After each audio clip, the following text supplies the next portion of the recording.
hustisya. Nais natin sumulong ang bansa, tumindig, kumilos, lumahok at magpasya. Laban, Laila, Laila de Lima, ating ibalik ang hustisya at pag-asa. Laban, Laila, Laila de Lima, ating ipanalo ang laban ng Pilipino. Laban, Laila, Laila de Lima, ating ibalik ang hustisya at pag-asa. Laban, Laila, Laila de Lima, ating ipanalo ang laban ng Pilipino. Okay, ating ipanalo ang laban ng bawat Pilipino ng ating bansang Pilipinas. Ibalik ang hustisya at Okay, good afternoon, good afternoon, good afternoon. Maray na hapon po sa inyo kabos mga tugang.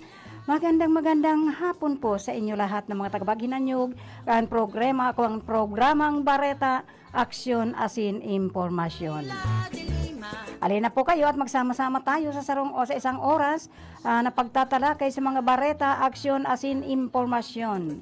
Laila de Lima, ating ipanalo ang laban. Sa tuya po makakaibanan sa technical side, andyan po si Sir Jimson Toriano Oco. At yan man po sa information si Rodel Cesar. At akayaon man po duman sa transmitter si Sir Felix Lagrimas. Kaibanan niya duman sa iyang Angel de la Guardia si Tony Matic Saison. Harap ko sa kupasendo kaibanan, hinihingal ako. Ayan po sa nagbadali kita dahil late na naman ako. Ayan, galing po ako sa barangay hall dahil marami pa ako inasikaso doon. At nagsesyon po kami sa araw na to. So medyo nagmadali kita. Tinakbo ko yung sa parking. Nais natin So as usual, although hingal-hingal kita, of course, still kicking alive. mapan, ibalik Very much energetic, kaya no problem. Lolo Jess, Lolo Jose. sumulong ang bansa. Okay, sa pangulo na ang ating mga nagkapirang bareta. Laban, Laila, Netizens believe sa malinaw na plano ni Robredo sa bansa. hustisya at pag-asa. Ping Lacson, patok sa debate, sagot inulit lang ng mga kalaban. Ating ipanalo ang laban ng Pilipino. Laban, Laila, Laila de Lima, ating ibalik ang Desisyon sa minimum wage hike, malalaman bago magmayo. Laila de Lima, ating ipanalo. Bilang ng tricycle drivers na isasali sa pantawid pasada, hindi sapat. Bakit? Ating ibalik ang Nagpapakalat ng fake news, kasuhan. Yan, dapat lang, presidential bets. Laila de Lima, ating ipanalo ang laban ng Pilipino. Okay, sa Laila de Lima, detalye kan sa tuyang mga kaunting bareta. Detalye hunta daw ini kung ano mga detalye ka ini. Laila, Laila de Lima. Okay, Manila, Philippines. Believe ang mga netizen kay Vice President Leni Robredo sa pagtatapaglalatag nito ng malinaw at komprehensibo at nakabatay sa datos na mga plano para sa bansa at para sa pagbangon ng sektor na naaapektuhan ng pandemya sa unang presidential debates na ikinasa ng Commission on Elections. Pinuri ng mga netizen, artista at maging mga kaalyado gaya ni na dating Senador Antonio Trillanes ang posisyon ni Robredo ukol sa pagbangon ng ekonomiya kung saan nais niyang magbigay ng 100 bilyong stimulus package para sa micro, small and medium enterprises. Umani rin ng papuri ang closing statement ni Robredo kung saan binigyang diin niya na ang totoong leader ay nagpapakita na parinig sa hindi pagsipot sa debate ng kanyang isang katunggali. Dinomina kamakailan ni Robredo ang Google Trends mula Pebrero 5 hanggang Marso 2, 2022 sa score na 107 mula sa mga search na gamit ang keywords na Leni at Robredo at mula sa positibong engagements. Laila de Lima, ating ibalik ang hustisya at pag-asa. Being patok sa debate, sagot inuulit lang ng mga kalaban. Manila, Philippines, naninindigan si Partido Reforma Standard Bearer Pampilo Lacson sa kanyang programa na ibangon ang micro, small and medium enterprises na pinaluhod ng pandemya sa idinaos na unang serye ng Pilipinas Debates 2022, The Turning Point. Ang naturang debate ay inorganisa ng Commission on Elections, COMELEC, noong Sabado ng gabi sa Hotel Sofitel Hotel, Pasay City at dinaluhan ng siyam na kandidato sa pagkapangulo. Unang tinanong ang mga lumahok kung anong sektor ang uunahin nilang tulungan para makabawi ang ekonomiya ng Pilipinas. Kalmadong inilahad ni Lacson ang kanyang solusyon na nasa nabanggit na problema. Ipiniliwanag niya na nasa 99.5% ng Pinoy enterprises ang napapabilang sa MSME at nasa 400,000 mga manggagawa sa sektor na ito ang nawalan ng trabaho nang mapilitang magsara ang mga negosyo bunga ng pananalasa ng COVID-19. Ang kailangan unahin magkaroon ng fiscal stimulus, yung targeted at saka comprehensive na fiscal stimulus para sa ating mga MSME. Tulungan natin silang ibangon kasi napakalaki ng tama sa ating ekonomiya nang galing sa sektor ng ME, seryosong tugon ni Lacson. Matapos ang naturang sagot, mistula naman siyang ginaya ng iba pang mga dumalo sa debate na sina Vice President Leni Robredo at kapwa senador na si Manny Pacquiao. Habang ang iba ng mga kandidato tulad ni Manila Mayor Isko Moreno ay nagsabing uunahin ang sektor ng agrikultura. Tugon naman ni Lacson sa bagay na ito, bagamat hindi rin dapat nakalimutan ang sektor ng agrikultura. Nasa 10% lamang ang kontribusyon nito sa gross domestic product ng bansa at nasa 22% lamang ang buong labor force ng bansa ang nasasakop nito. Kaya dapat na mas unahin ang MSME. Binanggit din ni Lacson na huling bahagi ng debate ng kanyang mga pinagdaanan habang nasa serbisyo publiko. Giit ni Lacson na sa lahat ng aspirante sa pagkapangulo, siya lamang ang aktwal na nagsugal ng buhay sa pagligtas sa panganib ng sinuman. Ating ipanalo ang laban ng Pilipino. Pantay lang, Laila del Desisyon sa minimum wage kita, hike malalaman bago magmayo. at pag Manila, Philippines, inaasahan bago pa pumasok ang buwan ng Mayo ay na maglalabas na ng desisyon sa mga petisyon hinggil sa hinihinging aumento sa sahod ng mga manggagawa sa buong bansa. Kumikilos na ang mga Regional Wage Board. Nagbigay na tayo ng gabay sa kanila at may utos na rin si Secretary Bello sa pabilisan ang pagproseso ani Dole Assistant Secretary Dominic Taututay. Bago ang Mayo, malalaman na ang desisyon kaugnay sa wage increase, petitions dagdag pa ni Tutay.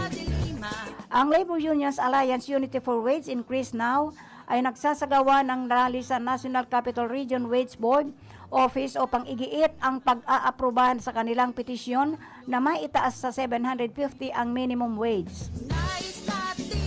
Samantala, ang Trade Union Congress of the Philippines, TUCP, ay umapila ng karagdagang 470 kada araw sa minimum wage sa NCR upang umabot ito sa 1,007. Una nang iniutos ni Labor Secretary Silvestre Bello III sa Regional Tripartite Wages and Productivity Boards na ripasuhin ang minimum wages sa buong bansa. Sinabi ni Bello na hindi sasapat ang 537 daily minimum wage sa NCR para sa mga gastusin sa pagkain at bayarin sa kuryente at tubig. Suportado naman ng Malacanang ang naging pasya ni Bello sa ripasuhin ang minimum wage. ating ipanalo ang laban ng Pilipino. Laban, Laila de Lima. Bilang ng mga tricycle drivers ay sasali sa pantawid pasada, hindi sapat. Ayan po. Manila, Philippines, sa halos 4 na milyong bilang ng tricycle drivers sa buong bansa, 113,000 lamang sa mga ito ang mabibigyang ayuda sa ilalim ng pantawid pasada na hindi sapat ayon sa TODA Party List numero 41 sa balota. Para sa TODA Party List, first nominee Robin Feliciano, malaking tulong para sa mga tricycle drivers ang ayuda sa gasolina ngayong patuloy ang pagtaas ng presyo ng produktong petrolyo dahil sa tensyong nagaganap sa Ukraine. Subalit mas mainam kaniya kung madaragdagan ang bilang ng mga mabibiyayaan ng ayuda na matagal nang hinihiling ng sektor ng tatlong gulong.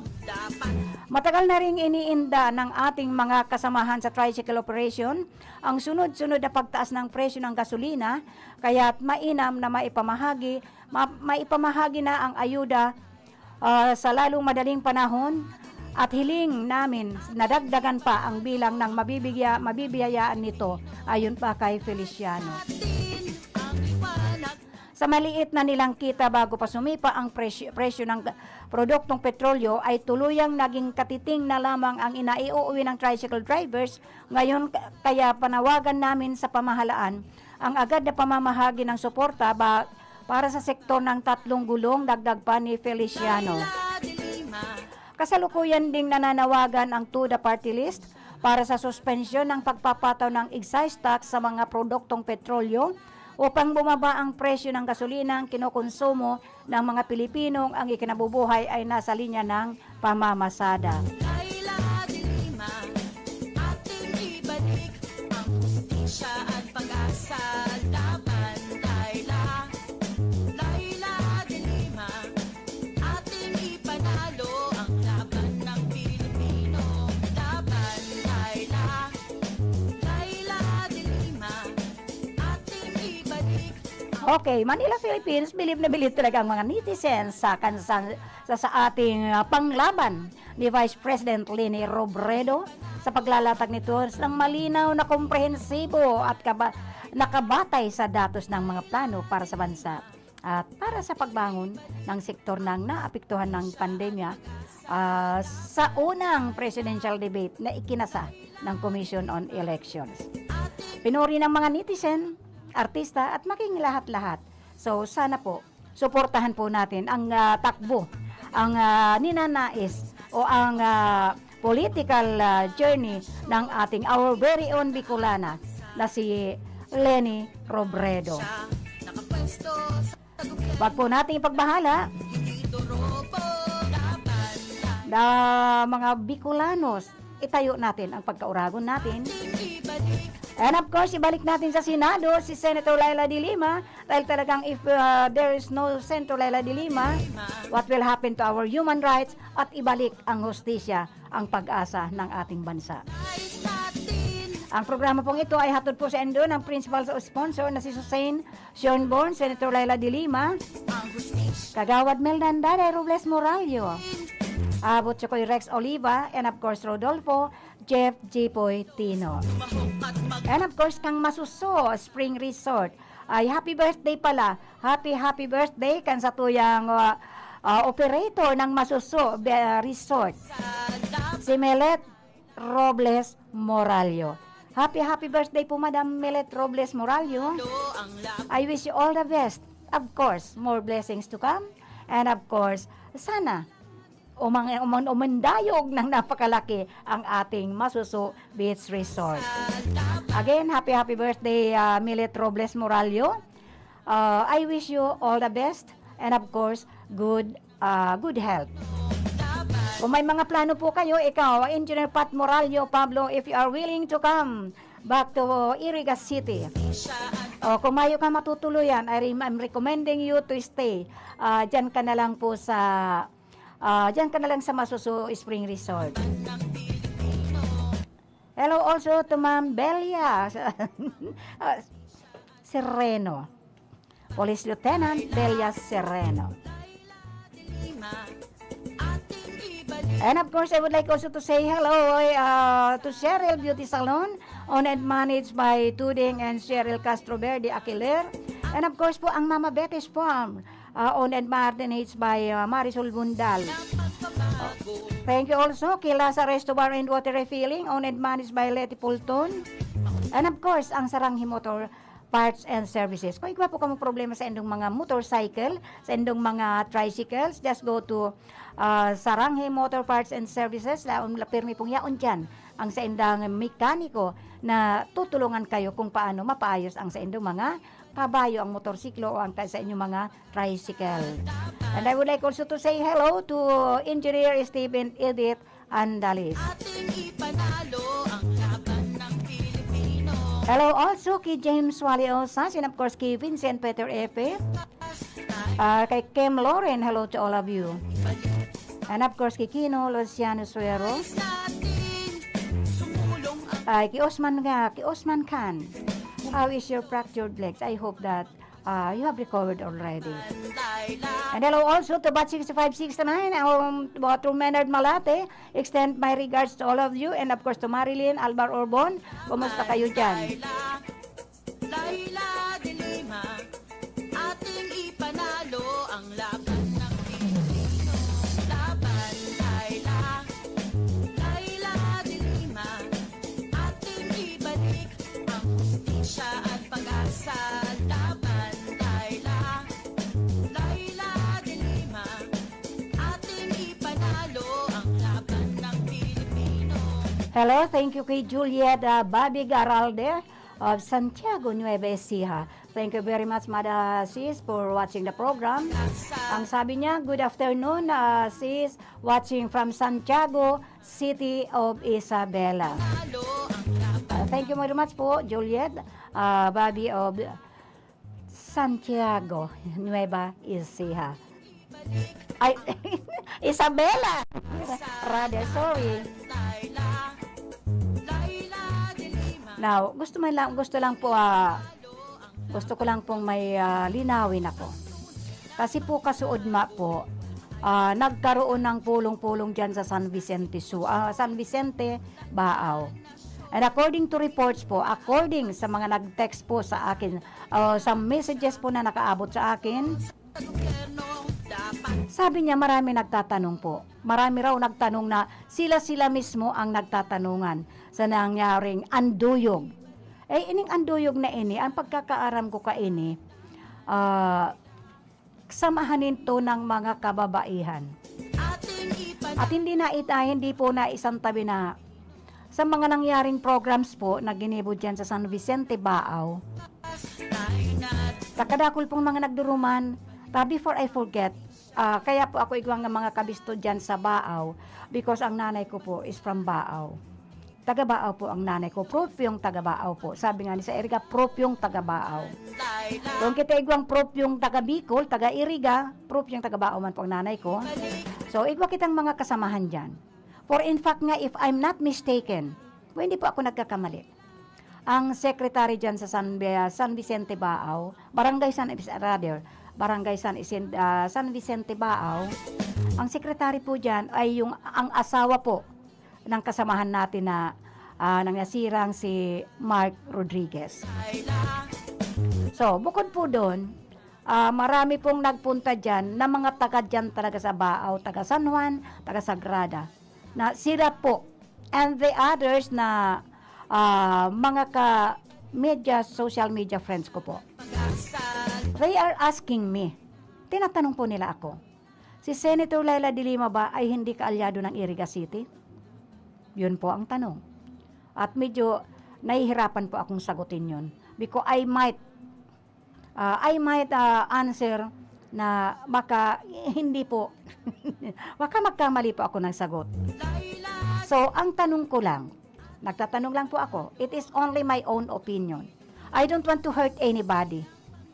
I don't want to hurt anybody or wala po akong pinapatamaan. wasyon. Pero yung mga nagsama-sama doon na taga-Iriga, mentioning, andun po ang ating si Mayora, Madel Alfilor. Gobyerno, Andun po si Dr. Roberto Alfilor, running for board member.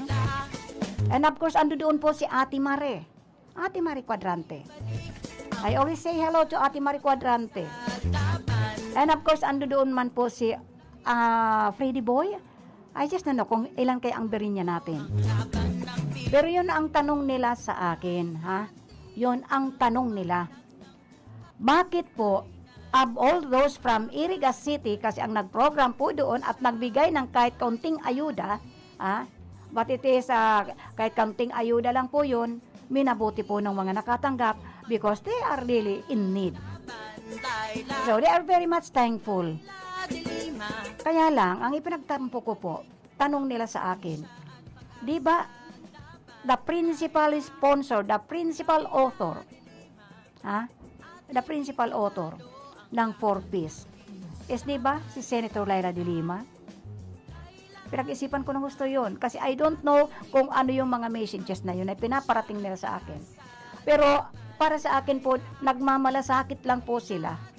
Because of all those entourage na kasama po na nagprograma dyan sa San Vicente Baaw, wala man lang daw kahit isa sa kanila ang nagbanggit sa pangalan ni Senator Leila de Lima, for in fact, nasa panahon na po para magkampanya itong ating national candidates. So, ang tanong ko, wala bang nagawa si Senator Leila dito sa Iriga? Bakit hindi man lang pagmalasakitan? At sana it is the good pagtitipon. Maganda pa pagtitipon po yun. Marami raw tao eh. According to messages, marami raw tao. So I am just asking. Dahil sa pagkakaalam ko nga, may pinagawa ditong covered court si Senator Leila de Lima, and there is another covered court from Senator Leila de Lima na ibibigay po, if I'm not mistaken, dyan po sa lugar namin mismo, kung saan na barangay nang galing ang ating senadora. And of course, yung nandyan sa La Trinidad, there is someone who asked me before. I just don't remember, but maybe it is for at least 1 year na yata. They asked me kung alam ko daw yun na pinapatayo na covered court dyan. I don't think so. If I'm not mistaken, maybe sa La Trinidad. Sabi ko, itatanong ko yun, I have to clear it out. Kasi, although si Senator Leila de Lima is my cousin, first cousin. When there is a barita regarding Senator, I always ask myself to please mamaya-maya, and I have to clarify if what is that kind of issues. Maibalik ko nga, bakit? Of all those na galing dito sa Iriga, na nagpunta dyan sa Vicente Bacao, wala bang nagagawa Senator Leila de Lima dito sa Iriga? Andun nagpagawa rin po siya ng mga kalye. Diyan po sa Mountain Unit. Yan ang alam ko dahil nung nag-session din kami, I remember yung isang kagawad sa amin na kasamahan ko rin, ay talaga pong kung makapasinisin nila ako, bakit daw, andad dyan taga San Agustin si Senator Leila de Lima, andad dyan ako na first cousin niya. Bakit sama sa San Agustin walang project si Senator Leila de Lima? Sabi ko, alam pala ninyo, naalala ninyo, bakit hindi nyo ako ni-remind? Alam pala ninyo. And for what I know, hindi kasi sila nagpa-project because hindi po ni Senator Leila de Lima kinuha ang kanyang pork barrel. Yan po, hindi po siya tumanggap ng pork barrel ever since when umpisa nung naluklok siya sa Senado, hindi po siya kumukuha ng pork barrel niya. But through the advice of running Vice President Kiko Pangilinan, si advice Senator Leila de Lima na kunin ang kanyang pork barrel. Kasi kung hindi niya kukunin yun, ang kanyang pork barrel na pundo para sa kanya ay isa sa uli sa government, and the government will be the one to sila ang magpapasasa noon. Mabuti kung ipaproject po. And it is under the name of Senator Leila de Lima. So, time na late nga lang siya na pagpalakad ng kanyang kung ano mga proyekto na dapat maitulong niya sa iba't ibang probinsya ng ating bansa. Yun po ang nangyari. Pero, although nasa detention house po si Senator Leila de Lima, hindi po siya tumigil ng katatrabaho. Nagtatrabaho po siya. Kaya po, ang kanyang resolution is almost close to 2,000. The first that I know, it is already more than 1,500 Senate resolutions, including itong mga itong Senate bill niya, itong Republic Act, which is ang pinapakinabangan nga ng gusto ngayon for more than 4.5 million. Itong 4 piece, because Senator Leila de Lima is the ina ng 4-piece. Kaya kayo mga may 4-piece dyan, although it is only a small amount, pero pasiguro po yun. At least every month may natatanggap po kayo. Suporta man lang, pambayad man lang ng ilaw o pambayad ng tubig. And mga projects po ng inyong mga anak sa eskwelahan. So bakit wala man lang naglakas loob? Sana sabi ko nga doon sa nag-message sa akin. Sana sumigaw ka, nagtaas ka, may questions ka. You want to know what is project o ano ang ginagawa ni Senator Laila de Lima for in fact na nasa Bicol po, nasa Iriga po siya, and you are from Iriga yung mga speakers. Pagtatampo po ako, matampuhin po ako, dahil di balik kung walang nagagawa ang ating senadora. Yung ibabalik lang niya, gusto niya maibalik ang pag-asa, ang hustisya, ang human rights dito sa bansa. Sapat na po, tulungan natin siya. Iluklok uli sa Senado para makagawa siya ng mga paraan, makagawa siya ng mga batas, good for those who are from the laylayan. Oh. Tapos lahat naman sila ginagamit ang mga naghihirap. Gusto tulungan ang mga naghihirap. Tulungan ang mga walang trabaho. Bigyan lahat. May nagsasalita nga dyan. Na lahat bibigyan ng trabaho. I just don't think so. If mangyayari, ang adikain nilang yan. Pero ang gusto lang naman ni Senator Laila de Lima, gumawa siya ng mga batas na nauukol at karapat-dapat na para sa mga naghihirap o para doon sa mga nasa laylayan. So, ang tanong ko po, ang alam ko nga na groundbreaking na dito sa Iriga, na paglalagyan po to construct, para patugdukan po, to construct yung hospital po, City Hospital. Just imagine 70 million is not just like that. It is a big amount to support for the first phase yata ng City Hospital na gagawin dito sa ating Iriga City. So, sana po relax lang muna ako. Mag-commercial muna tayo. Commercial po at mambalik lang kami sa Aro at Yan po. This time check is brought to you by Senator Laila de Lima. Ang oras na ini, dara po sa Indukan Losenya Electrical Supply para po sa madikalidad na electrical product. Day po kalingawan, Losenya Electrical Supply. Losenya Electrical Supply, madaling makukuha, aranisa na sa Barangay Holcan, San Francisco, Iriga City. Owned and managed by Engineer Meneleo Losenya. Ang oras na yan, atod sa Indo ni Mr. Julio Victor Marlo Sigera, President, Sigera Technological Colleges, Iriga City. Para sa edukasyon di kalidad, Sigera Technological Colleges. Ang porsyon na ini hatod sa Indo ni Kagawad Melnan Robles Moralio. Basta kidaday, hayahay ang buhay.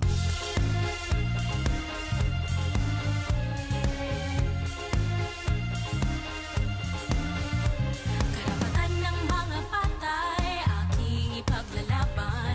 Mga kababaihan, ang poprotektahan. Boses ng kabataan, aking pakikinggan. Ating kalusugan, ang ingatan.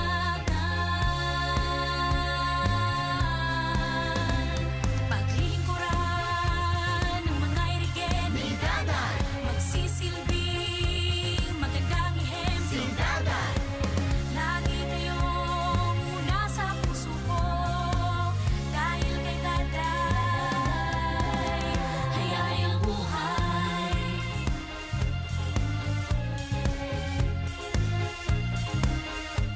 Hindi sa'yo yan. Hindi sa'yo yan.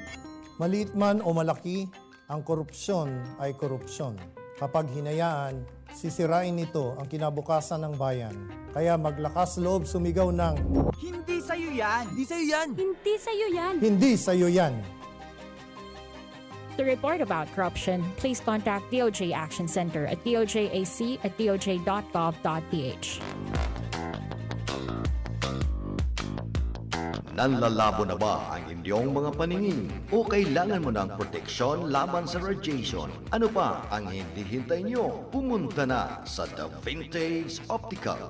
Ang optical para sa lahat. Visit us at the ground floor, Gaisano Capital, Barangay San Roque, Iriga City. We offer free computerized eye examination.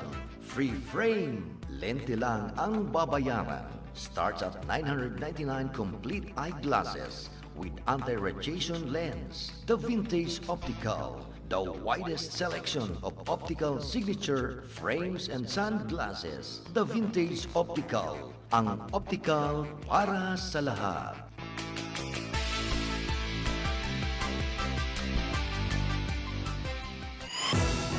Pakinggan po natin si Mang June, isang taxi driver na nagkaroon ng katarata. Pag ko tumitingin, palipat-lipat yung yung itim na sa mga mata ko.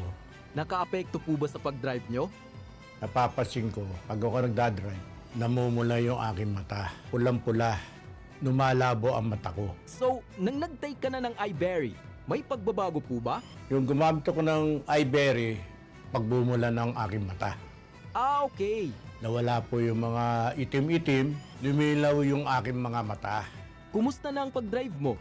Pagdadrive ko po, maayos naman po. Di na po nagbalik yung dating malabas na mga itim, mga pula. Luminaw po ang aking mata.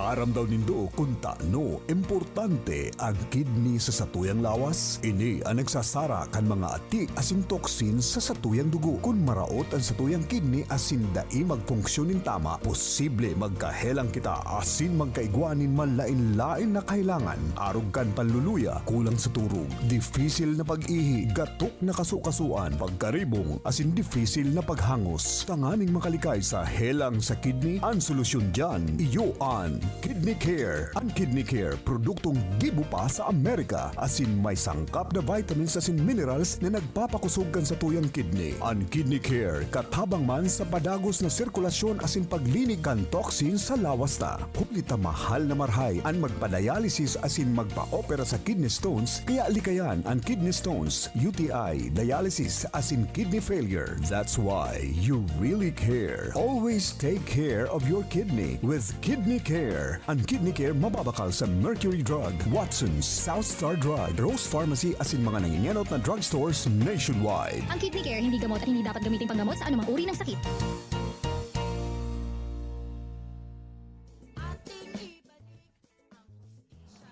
Ang tamang oras, alas 5:40 na po ngunya na pagkahapon. Dilima, ating ipanalo ang laban ng Pilipino. Nais natin ang liwanag ng bukas. Tayo natin. Okay. According to Senator Laila de Lima, Lord Robredo's performance at COMELEC debate. Kilos, Sayang, di ko pa ito napapanood ang COMELEC debate na ito. Layla, Layla. She's a cat above the rest. Yun ang sabi ni Senator Laila de Lima para kay VP Leni Robredo.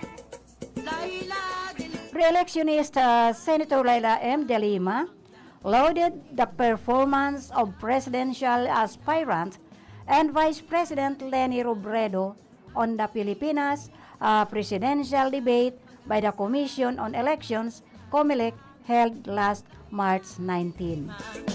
Ating ipanalo ang No, Sabado kasi ito, busy ako nung Sabado, marami akong pinuntahan, hindi ko tuloy na panood. Senator Laila de Lima, who is running under the Pangilinan Robredo ticket, described Robredo's answers during the debate as a masterclass of data-backed, concrete, and grassroots-grounded approaches to policy plans and solutions to national issues. Ulitin ko po, Senator Laila de Lima described Robredo's answers during the debate as a masterclass of data-backed, concrete, and grassroots-grounded approaches to policy plans and solutions to national issues. Vice President Leni's commitment to the present and diligence to prepare for debates, the latest being that hosted by COMELEC, is exactly why she should be president. She was early at the COMELEC debate. She came prepared and she exuded grace before a nation looking for answers to our country's problems. Yun po ang sabi niya. Sa Sa ngayon pa lang po, preparado na ang ating presidential aspirant, Leni Robredo. Tinitingnan nyo na po. Buong nasyon po tinitingnan na niya kung paano niya. If in case elected, and I'm sure she will be elected as president, the next president, Leni Robredo. Kung paano niya sasagutin ang problema ng ating bansa. Sa mga narinig, nakita ko na rin pong presidential debate o presidential sa mga iba, nauna yung kay Jessica Soho. Talaga bang kontento ako the way she answers. Napakalinaw po, detalyado.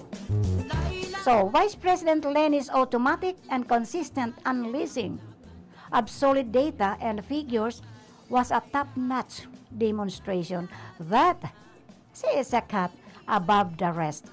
Ayan po. She is the most qualified of all the candidates for president, our very own, ang ating panlaban. Wala pong pinakaibang most qualified. Kaya lang, no other than our very own Senator Vice President Leni Robredo.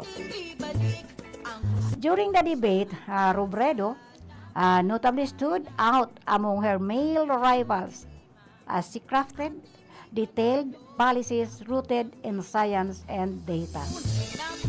So, we share many proposals to help our country move forward, including giving better pay to teachers. Ayan po. Kasi sa ngayon po, teachers po napakababa ng sweldo nila. Abonado lagi. Lalo pag may evaluation. So, yan ang una-una to move forward and including giving better pay to teachers. Tatasan, mabigyan po na magandang sweldo po ang mga teachers. And listening their administrative burdens and greater attention to MSME as a key sector in our country's economic recovery. Yan po ang sabi ni Senator Laila de Lima kay Leni Robredo.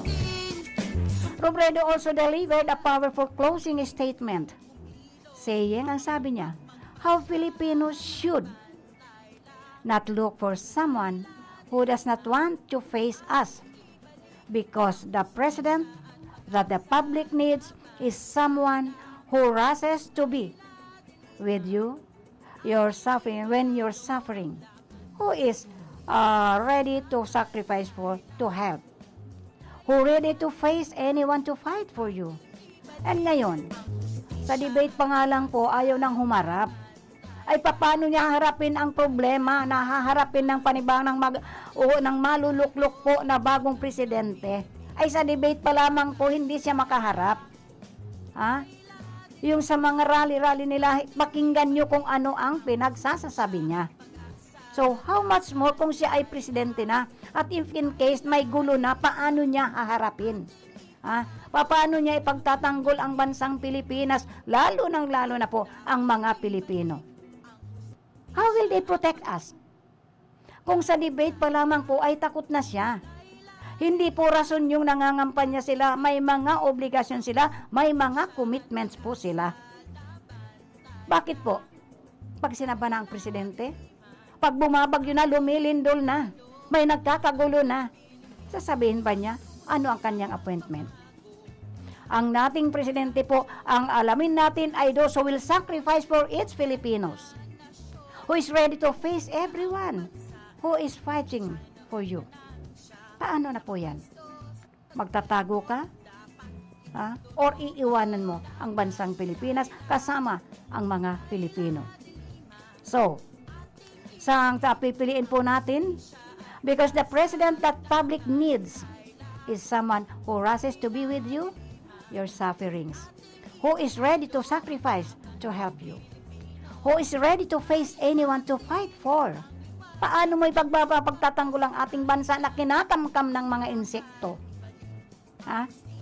Kung sa debate pa lamang ay takot ka nang harapin, ay bakit sino ba yung mga nasa Comelec na yan?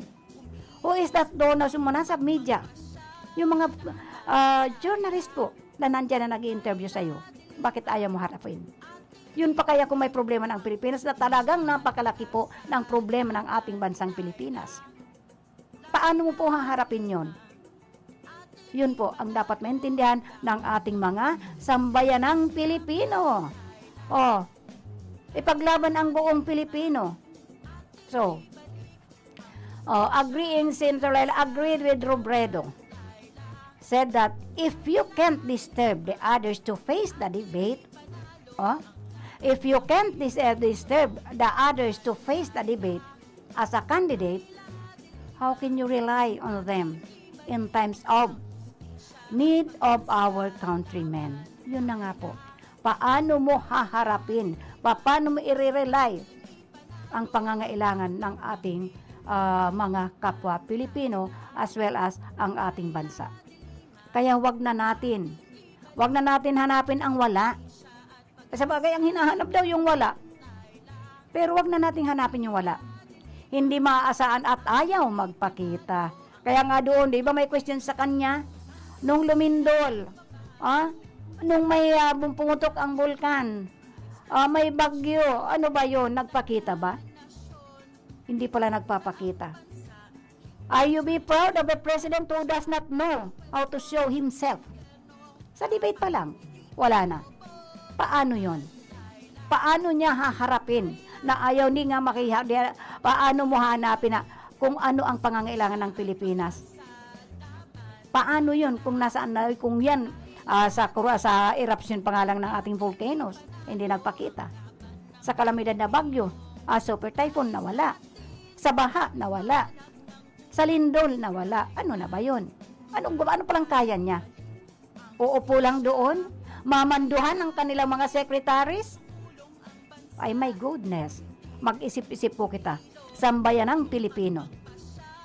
Ayan po. With Robredo's sterling track record, andiyan dyan po, ang ating pambato po is the most qualified to run for president. And she is the most qualified, although she is the only woman. He's only, nag-isa siyang burak. The only roses among those candidates. And the most qualified to be our next president. So, former closing remarks during the debate that the best man for the job is a woman. Oo nga, ano? Kahit anong tigas nila. Di ba? Madam Juliet o Bobby Garalde, kahit anong tigas nila. Do you agree with me? Pat Morallo? Engineer Pat Morallo Pablo, do you agree with me? Kahit anong tigas nila. The best man for the job is a woman. Yan po. Ulitin ko po. The best man for the job is a woman. Si VP Leni, election man o hindi, subok na. Si VP Leni po, election man o hindi, subok na ang kanyang puso sa paglilingkod. Lagi siyang nandiyan para sa ating kababayan. Yan po ang sabi ni Senator Laila de Lima. Talaga pong iniidolo ni Senator Laila de Lima ang gawain ni VP Leni Robredo, ang satuyang pambato pagka-pangulo. Itayo natin ang pagkauragon niya to, mga kababayan kong mga Bicolano, mga kahimanwang Bicolano. Wala pong iba. Our very own Leni Robredo for President, and of course, our very own na taga rito mismo sa barangay natin, taga rito mismo sa Iriga City. No other than, ibalik natin sa hustisya. Ibalik natin para magkaroon ng human rights. Maging tumatagpo. Dahil for almost 6 years na, we don't have human rights, we don't have hustisya ng bayan. So, ibalik natin si Senator Laila de Lima sa Senado, ta siya lang po ang bukod tanging aakay sa atin na mga nasa laylayan.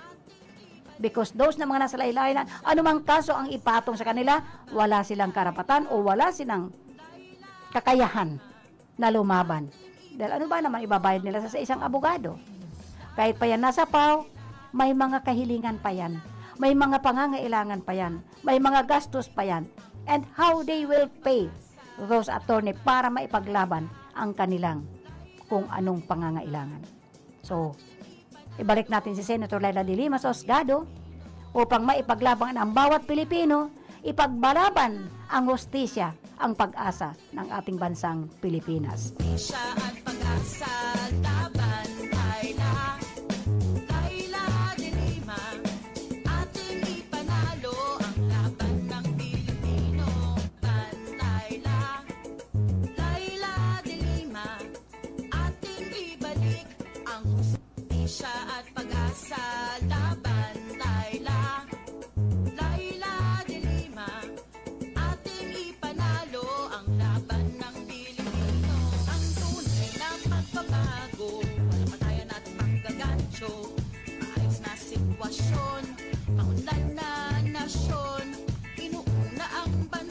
Okay, ang programa pong ito ay hatod po sa indo ng principal sponsor, no other than Susan Sionborn, and of course ni Senator Laila de Lima, Kagawad Melnanda de Robles Moralio, Butchokoy Rex Oliva, ni Rodolfo Jeff Poitino, and of course kan Masusui Spring Resort na talaga pong namamayagpag na naman sila, yung mga magbabanding-banding, yung mga mag-excursion, yung mga gusto mag-swimming dahil medyo mainit na, nararamdaman na natin ang summer time. So, dyan na lang po kayo sa Maharani lang po. Masusui Spring Resort. Owned and managed by Ray Robles family, sandyan po San Isidro. And of course, bring your own. Kahit po saan kayo magpunta, always bring your vaccination card. Because sabi ng administration ng Masusui Spring Resort, they will not let you enter the vicinity kung wala kayong vaccination card.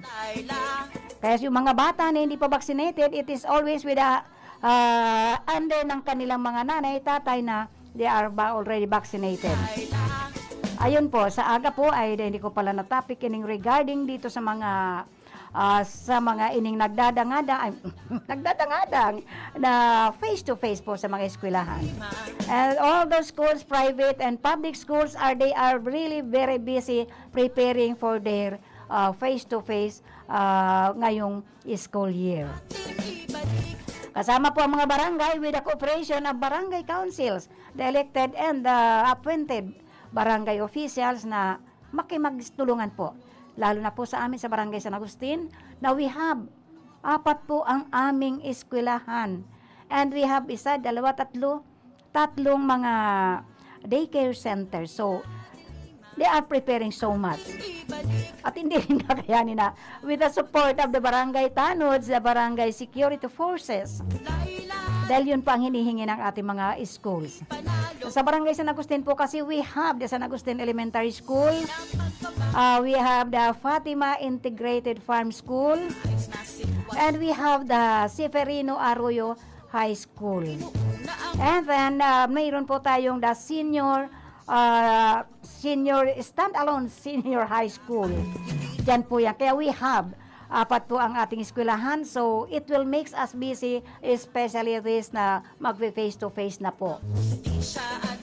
But anyway, I would like to say hello to my family, to Ariel, Lona, Ira, and Arwen, to Mary Ann, Austin, and Mariana, and of course to Tonet, Aaron, and Altus, and of course to Lorenzo Jos Gaspi, and of to Joel Mina, Isabel. I would like also to shout out the Delima Laceda Barayuga. Yan po ang family namin. And of course, Delima Siranilia, Delima Mirando, Ate Hede, Delima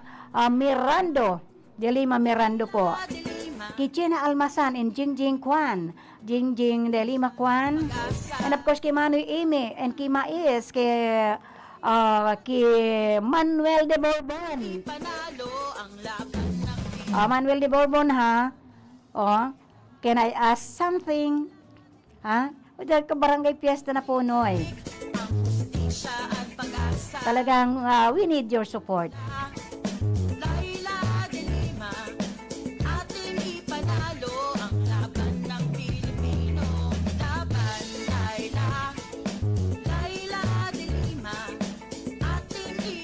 Okay, I would like also to say hello to those who are watching by live streaming, Monica Perique, Lenlen, and Melanie Mendoza. And of course, hello to those na hindi ko mga nabasa na po, tumatalon po ang aking monitor. And of course, those who are listening from their transistor radio, yung mga elderly dyan. Ate Mayet ng San Jose, thank you po for listening from your radio. And of course, I would like to say hello to Julia, thank you, kay Bobby Garalde of Santiago, Nueva Ecija. Ay, Isabela Santiago City, Isabela. And of course, to Fidel Reyes of Lucena City, my love from Lucena City. And of course, ating very own Jameson Toriano Oko. To Muhammad Abimanan, thank you po for watching the program. And of course, to Amid. Ini mga tagahanga ko, ini mga advisors ko from different countries po. Ang tiyaga nila mag-watching, although they cannot understand what I am talking about. Batuwa na po sila na marinig nila yung boses nila na ba, binabati ko. Okay, to all the bat 6569, good morning po sa inyo lahat at sana po patuloy kayo maghinanyog. June Barayoga, ano ba yun? Of Palawan and Elias Corporal of Palawan. Thank you po and thank you for the support to Senator Laila de Lima. Laila de Lima, ating ibalik. Maraming salamat po sa inyo. Sa tuloy po na kaibahan sa technical side si Sir Jameson Toriano Oco. And of course, information si Rodel Cesar. And diyan man po duman sa transmitter si Felix Lagrimas and si Tony Matic Saison. Ako man ay pairing kaibahan ninyo at kaibahan everyday from 5 to 6 evening. 5 to 6 in the evening po. Wala pong iba kung di si Kagawa dahil madilim mag-aspil nagsasabing thank you. Stay safe always and sana God bless us all.